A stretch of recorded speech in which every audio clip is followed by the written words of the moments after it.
Hello everyone, and welcome to my third video in my series on how to play chess. So, like I said in my first video, the object of the game is to capture the enemy king. And we could play chess this way, so that whenever the enemy king is captured, the game is over. But the inventors of chess decided that the game had to end in a more artistic manner, called checkmate. And I'll get to that in a second. So whenever your king is in danger, you should never allow him to get captured. You should always protect him in some way. And so the inventors of chess decided that this should be the norm, and they decided to incorporate it into part of the rules of chess.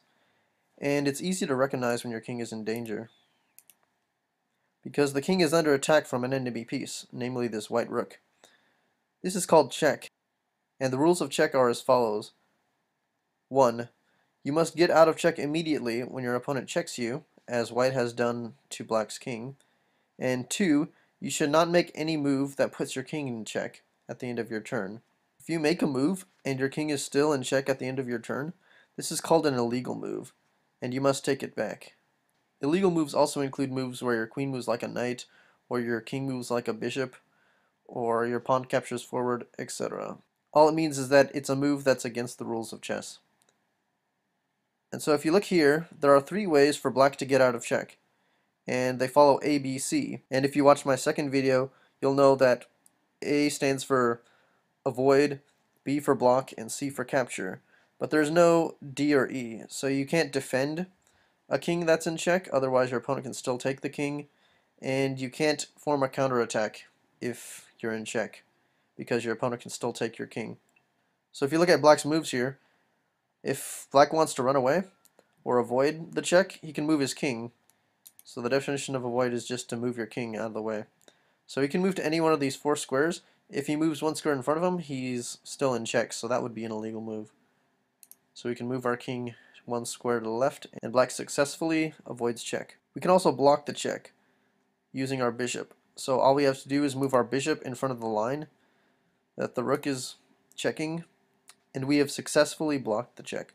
The third we can do is C, and that means capture. What we do is we capture the checking piece, namely this rook. So as you can see, our bishop, he's able to capture the rook, and that will keep the black king safe.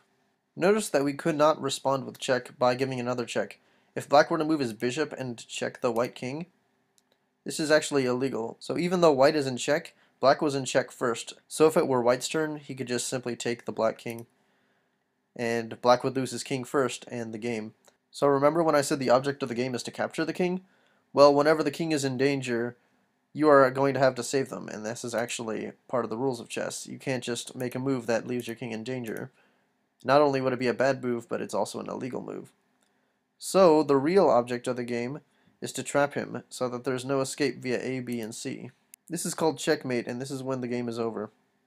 So there are 2 very important types of checkmates I'd like to illustrate.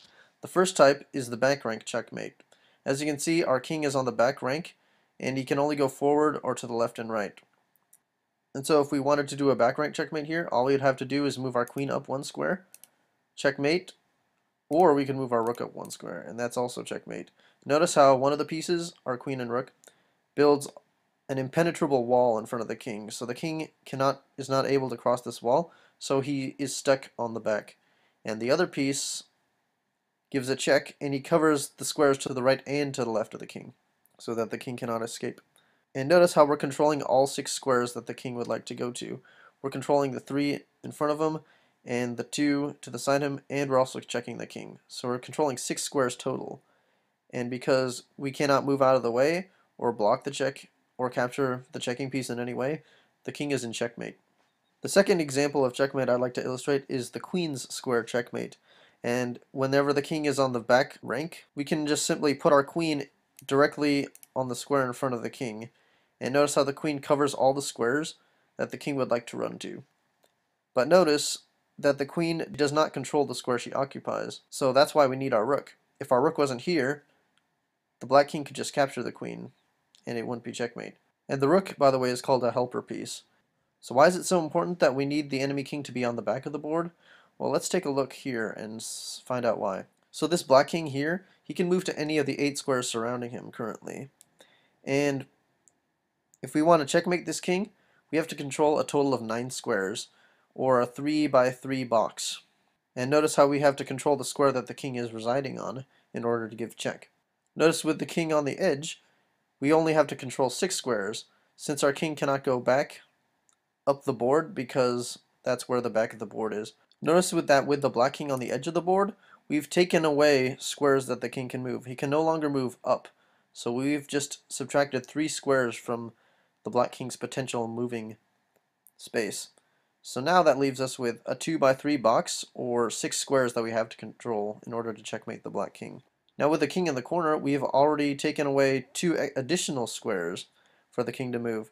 So now what we're left with is a 2x2 box of squares that have to be controlled to checkmate the king. This leads to the conclusion that it's easier to checkmate the king when he's either on the back or in the corner, especially in the corner, because it's easier for white to control 4 squares than it is to control 9.